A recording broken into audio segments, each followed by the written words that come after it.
Hello viewers, today we are going to discuss the Norma Basalis. Norma Basalis is the inferior surface of the base of the skull. We are going to divide the Norma Basalis into three different parts: anterior part, middle part, and the posterior part. So in today's video, we are going to discuss the first part or the anterior part of the Norma Basalis. The anterior part of the Norma Basalis consists of two palatine parts of the maxillary bone anteriorly and the two horizontal plates of palatine bone posteriorly. All four bones separated by the cruciform suture.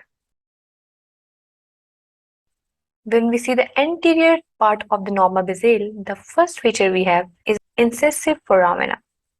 Incisive foramina is a deep fossa or the deep opening that is situated anteriorly in the medial plane. It consists of two incisive canals, right incisive canal and the left incisive canal, and both these canals pierces the wall of the incisive fossa or the incisive foramina on each side. This foramina leads to the short canal that connects the nasal and the oral cavities. It also allows the passageway of two important structures.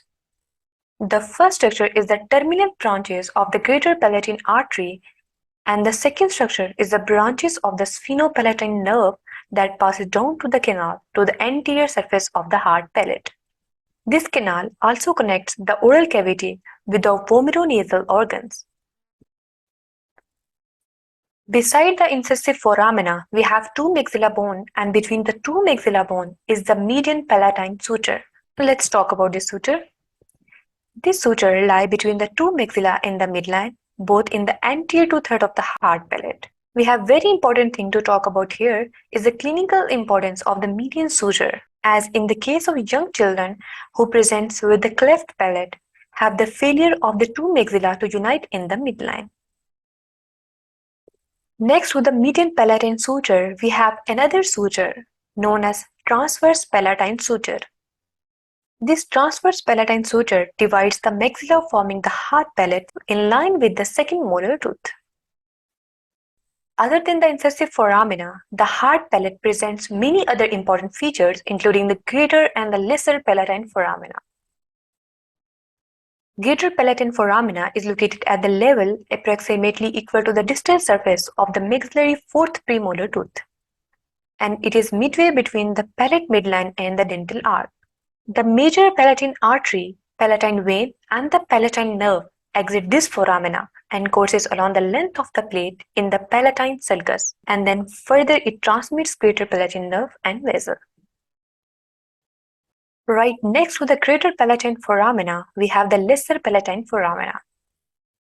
When we talk about the lesser palatine foramina, it lies posterior lateral corner of the hard palate, posterior to the greater palatine foramina, near to the junction of the perpendicular and horizontal plates. It transmits important structures like lesser palatine vessel as well as the middle and the posterior palatine nerves. Next to the inferior surface of the palatine process of the maxilla that is channeled at the back part of its lateral border by the palatine groove. So let's talk a little bit about this groove, as it is sometimes also called as a canal because it allows the transmission of descending palatine vessel and the anterior palatine nerve. So that's all for the anterior part of the Norma Basalis. We will discuss the middle part of the Norma Basalis in our upcoming video. So stay tuned and keep watching. Thanks for watching.